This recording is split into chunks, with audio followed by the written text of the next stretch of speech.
I wish you a fantastic career ahead and God bless you. నా కల ఇన్నాళ్ళకి నెరవేరింది, మా ఇంటికి వారసుడు రాబోతున్నాడు అంటూ ఈ సంక్రాంతి రోజు నాడు అయితే అభిమానులు అందరికీ అయితే చైతన్య రెండవ భార్య శోభిత తల్లి కాబోతుందనే విషయం అయితే రివీల్ చేసుకుంటూ నాగార్జున గారు అయితే చాలా ఎమోషనల్ అవుతూ వచ్చేసాడు పుట్టబోయే బిడ్డ కోసం. అయితే పెళ్ళయి 2 నెలలు పూర్తి కాకుండానే అప్పుడే శుభవార్త అందిస్తూ మనందరి ముందుకి వచ్చేసిన నాగ చైతన్య శోభితల జంట. మనందరికీ తెలిసిన విషయమే, శోభిత ఒక మోడల్గా యాక్టర్గా గుర్తింపుని అందుకుంటూ, అలాగే మరొక వైపు అక్కినేని చైతన్యకి రెండవ భార్యగా అయితే అక్కినేని కుటుంబంలో అడుగుపెట్టింది శోభిత.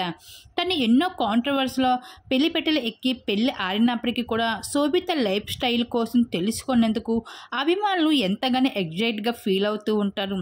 అయితే పెళ్లి తర్వాత తను మొదటిసారిగా వెకేషన్ని ఎంజాయ్ చేస్తూ అయితే ప్రస్తుతం చైతన్యతో బిజీగా ఉండవలసిన శోభిత అందరికీ ఒక బిగ్ ట్విస్ట్ ఇస్తూ వచ్చేసింది.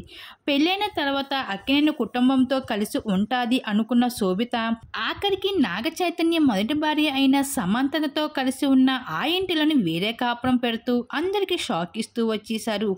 అయితే ఇవన్నీ చాలా కామన్ అంటూ పెళ్ళైన తర్వాత ఏ జంట అయినా సెపరేట్గా ఉండాలని కోరుకోవడంలో తప్పు లేదంటూ నాగ చైతన్య ఫ్యాన్స్ అయితే అభిప్రాయం పడుతూ ఉంటే, ఇంక ఏడాది కూడా తిరగకుండానే ముందే మరో శుభవార్తతో వచ్చేసారు ఈ జంట.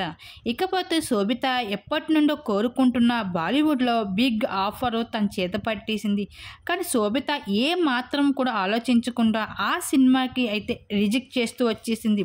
అయితే ఇటీవలే నాకు అక్కినేని కుటుంబానికి కోడలుగా మించిన పెద్ద కెరీర్ నాకు ఏమీ లేదని, ఇంకా ఆ కుటుంబం కోసం నేను ఏమైనా చేస్తాను అంటూ చైతన్యకి పిల్లలంటే చాలా ఇష్టం, ముందు ఆ శుభవార్త అయితే మీ అందరికీ తెలియజేస్తాను అంటూ అయితే ఈ గుడ్ న్యూస్ని ఈ శుభవార్త తెలియజేసుకుంటూ వచ్చేసింది. ఇంక ఈ విషయం పైన నాగార్జున గారు చాలా ఎమోషనల్ అవుతూ పుట్టబోయే బిడ్డ కోసం అయితే ఎమోషనల్ అవుతూ వచ్చేసాడు. నా కళ ఇన్నాళ్ళకి నెరవేరింది, నేను తాతను కాబోతున్నాను అంటూ ఈ సంక్రాంతి రోజు నాడు అయితే అభిమానులందరికీ తెలియజేసుకుంటూ వచ్చేసాడు అక్కినేని నాగార్జున గారు.